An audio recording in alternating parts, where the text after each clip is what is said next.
Hello friends, मैं कविता वानखेड़े। आज हम चर्चा करेंगे आर्टिकल्स के बारे में, जिनके यूज़ के बारे में हम सभी कंफ्यूज रहते हैं कि कौन से वर्ड के आगे कौन सा आर्टिकल यूज़ करना चाहिए। तो हम जानते हैं कुछ महत्वपूर्ण बातें आर्टिकल्स के यूज़ के बारे में। तो सबसे पहले ए एंड द, ये तीन आर्टिकल्स हैं जो हमें वर्ड्स के नाउन्स के आगे यूज़ करने होते हैं। तो इससे भी सबसे पहले हम ये जानेंगे कि आर्टिकल्स कहाँ कौन से नाउन्स के आगे यूज़ किए जाते हैं। तो सबसे पहले ये जान लीजिए हिंदी और इंग्लिश अल्फ़ाबेट्स में वॉवेल्स कौन कौन से होते हैं।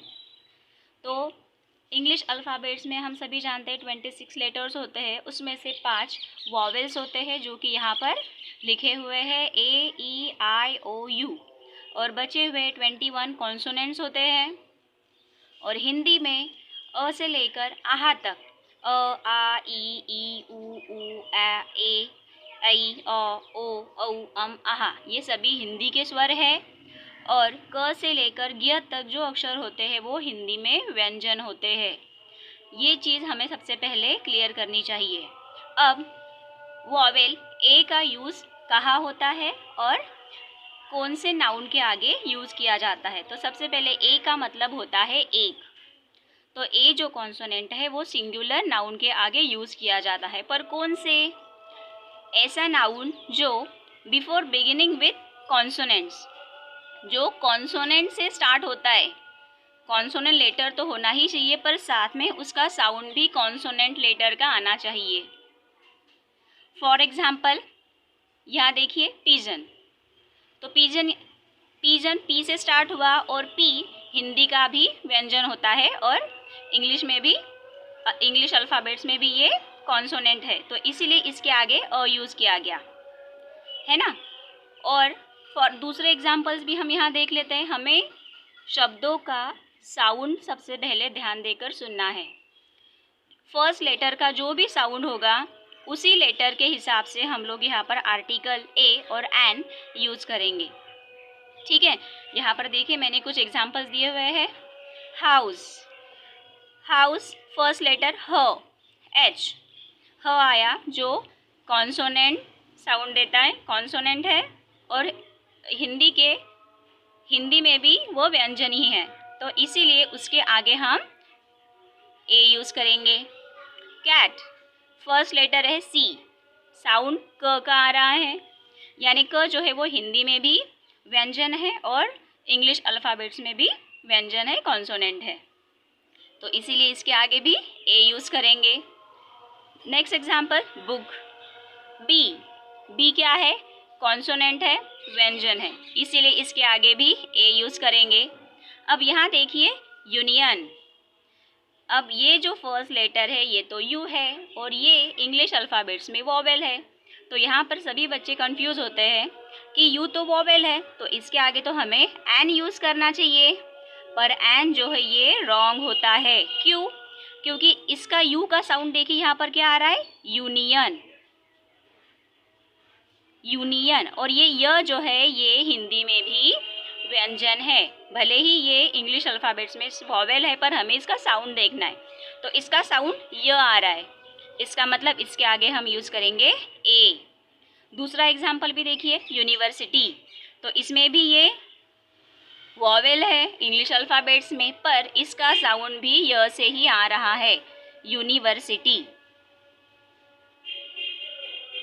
हमें शब्दों के साउंड पर ध्यान देना है, तो इसका साउंड भी य है, इसीलिए इसके आगे भी हम ए यूज़ करेंगे। अब यहाँ देखिए दूसरा आर्टिकल है N.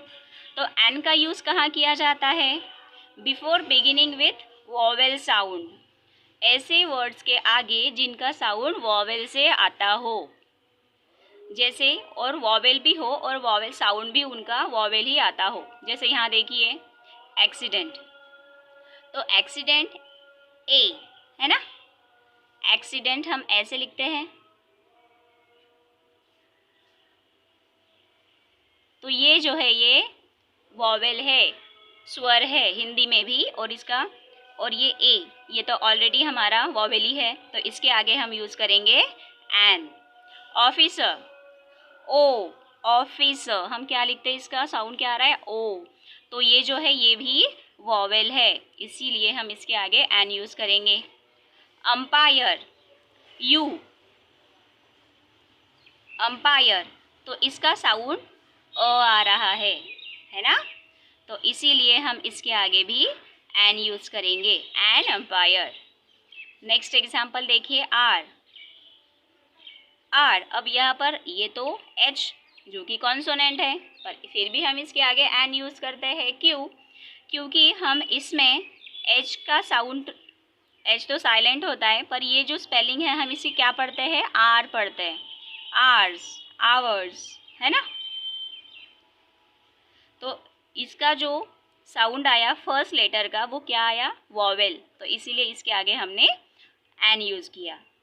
And last example, honest, यहाँ पर भी देखिए हम इसका प्रोनाउंसिएशन, इसको किस तरह से उच्चारित कर रहे हैं, ऑनेस्ट, यानी ये शब्द जो है एच से स्टार्ट हो रहा है जो कि कॉन्सोनेंट है, पर इसका साउंड जो है वो ऑ से आ रहा है, वॉवेल से आ रहा है, इसीलिए हम इसके आगे भी एन यूज़ करेंगे। ठीक है, तो हमें ए और एन ये दोनों आर्टिकल्स यूज़ करने से पहले उन शब्दों का साउंड पहले देख लेना है, ध्यान से सुन लेना है, उसके बाद ही हमें ये आर्टिकल्स यूज़ करने हैं। इसके बाद नेक्स्ट आर्टिकल है the.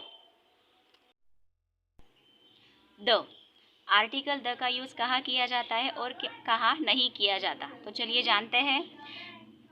Article the is used before the names of geographical phenomena, monuments, holy books, reverse, mountains etcetera, इनके नामों के आगे आर्टिकल द का यूज़ किया जाता है। फॉर एग्जाम्पल यहाँ देखिए नदियों के नाम, Ganga, the Ganga, the Yamuna, holy books हम देखते हैं, Bible, the Bible, the Ramayana, इसके अलावा द गीता, है ना, मोनूमेंट्स है, कुतुब मीनार है, ताजमहल है, इनके नामों के आगे भी द यूज़ किया जाता है।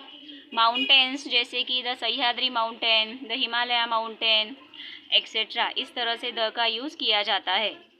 और द का यूज़ कहाँ किया जाता है, the is use to refer something और समवन ऑलरेडी मेंशन्ड अर्लियर, यानी द का यूज़ ऐसे शब्दों के आगे किया जाता है जिनके बारे में पहले ही मेंशन किया जा चुका है।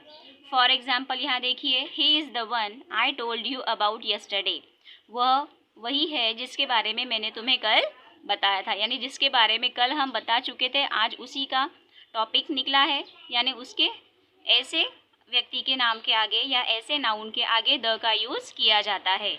दूसरा एग्जाम्पल देखते हैं, I got a letter from a friend, the friend wrote the letter to ask me for money, यहाँ पर फ्रेंड पहले भी आ चुका है और वो दोबारा आया है, इसीलिए उसके नाम के आगे द का यूज़ किया गया है ना, तो इस तरह से द का यूज़ किया जाता है। आपको वीडियो समझ में आया होगा, आपके कन्फ्यूज़न क्लियर हो चुके होंगे, और आगे वीडियो देखते रहने के लिए आप हमारे चैनल को सब्सक्राइब कीजिए ताकि आप नए नए वीडियो देख सकें। Thank you.